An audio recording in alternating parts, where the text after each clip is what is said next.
You're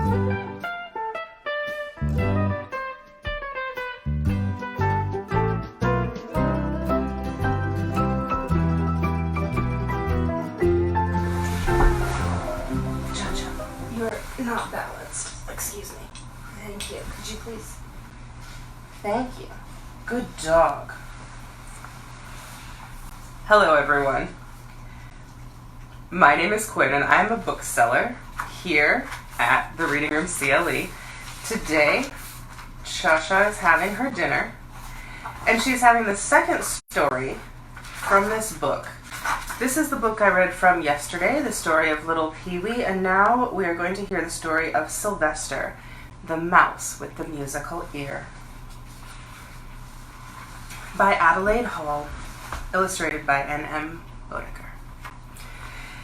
Sylvester was a country mouse. He lived in a grassy meadow, and there were lovely sounds all about him.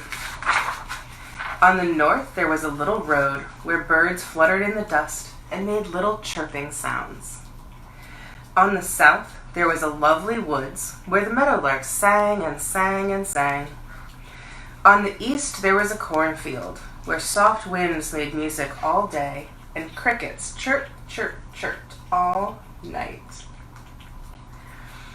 And on the west, there was a silver brook that went gurgle, glub, glub, with a musical beat. Sylvester was a mouse with a musical ear. He loved the meadow sounds by day. Cha-Cha, I would really prefer that you not spill this or fall out of your cradle, thank you. He loved the meadow sounds by night. He would sit in his doorway, listening to the birds and to the crickets. He would sit, listening to the winds and to the brook. He would sit, quiet, humming softly to himself. But one day, men came from the city. They dug up the little road on the north and made a big highway. Now birds no longer fluttered in the dust and made little chirping sounds. Cars went by, zoom. Trucks went by, whoosh. Sylvester no longer heard the music of the birds. Soon, down the big highway, the city began to come closer. One day, men came and cut down the lovely woods on the south. They put up rows and rows of houses. Now the meadowlarks no longer sang in the woods. The meadowlarks went away to sing and sing in another place. And the city came closer and closer. Men came once more. They cut down the cornfield on the east and put up rows and rows of shops. The crickets went away to chirp, chirp in another cornfield, and Sylvester no longer heard the winds above the city noises. The city came closer and closer. Men came again. They dug up the silver brook on the west. Now it no longer went gurgle, glub, glub with a musical beat, and Sylvester no longer sat in his doorway, humming softly to himself.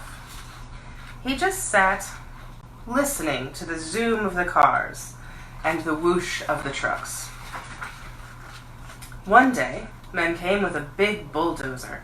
They dug up a grassy meadow. They dug up Sylvester's house. They even dug up Sylvester. I am no longer a country mouse. I am a city mouse, he said. I shall find another home. And away he went.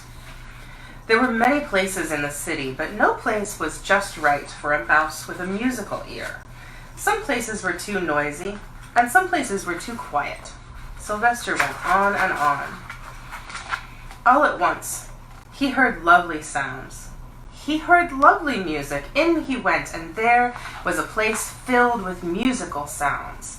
There was a place just right for a mouse with a musical ear. Sylvester saw a fine house. There was a little door for going in and for coming out. Across the doorway was a wire fence. In went Sylvester, and he sat, quiet, humming softly to himself. Sylvester liked his house. He especially liked the music, piano music, violin music, and drums with a musical beat. Sylvester liked his doorway. He especially liked going in and coming out. When he went across the wire fence, he made lovely sounds. Clink, clink. He made music. Sylvester was very quiet by day. But at night, when the shop was dark, he played on the wire fence across his doorway. He played quiet music, plink, plink. He played noisy music, plonk, plonk. He played the music he heard all day. People went by the shop at night. "Who is playing?" they asked. "Who plays music in your shop at night?" they asked the shopkeeper. One night, the shopkeeper listened in the dark. He was very quiet. Sylvester came softly to his door. He began to play, plunk, plunk, plunk. The shopkeeper heard the music. It came from the guitar on the shelf. But in the dark, he did not see Sylvester. "It is a magic guitar," he cried, "a magic guitar that plays by itself." Soon, people heard about the magic guitar. They stood outside the shop at night and listened. They went inside the shop by day and looked. But nobody would buy the magic guitar. Nobody would buy a magic guitar that played by itself. Cha-Cha, would you like an enchanted guitar? I think I am nervous about enchanted musical instruments. Far away in the west, Tex heard about the magic guitar. Tex loved music. Tex loved to sing, and Tex did not have a guitar. "A guitar is just what I need," said Tex, "especially a magic guitar that plays by itself." Away to the city went Tex. He traveled a long, long way.